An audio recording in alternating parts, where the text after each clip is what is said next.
Our Old Testament lesson for this Sunday, the 13th of September, comes from the book of Exodus, chapter 14, verses 19 through 31.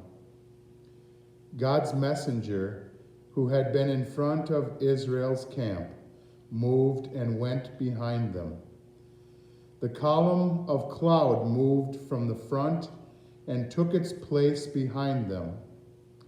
It stood between Egypt's camp and Israel's camp. The cloud remained there, and when darkness fell, it lit up the night. They didn't come near each other all night. Then Moses stretched out his hand over the sea. The Lord pushed back the sea back by a strong east wind all night, turning the sea into dry land. The waters were split into two. The Israelites walked into the sea on dry ground.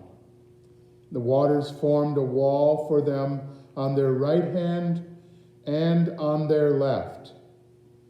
The Egyptians chased them and went into the sea after them, all of Pharaoh's horses, chariots, and cavalry. As morning approached, the Lord looked down on the Egyptian camp from the column of lightning and cloud, and threw the Egyptian camp into a panic. The Lord jammed their chariot wheels so that they wouldn't turn easily. The Egyptians said, "Let's get away from the Israelites, because the Lord is fighting for them against Egypt." And then the Lord said to Moses, "Stretch out your hand over the sea, so that the water comes back and covers the Egyptians, their chariots, and their cavalry." So Moses stretched out his hand over the sea.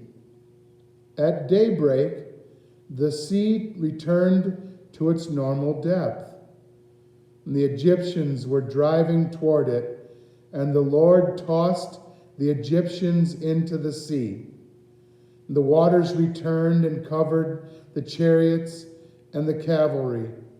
Pharaoh's entire army that had followed them into the sea. Not one of them remained. The Israelites, however, walked on dry ground through the sea. And waters formed a wall for them on their right hand and on their left. The Lord rescued Israel from the Egyptians on that day. Israel saw the Egyptians dead on the seashore. Israel saw the amazing power of the Lord against the Egyptians.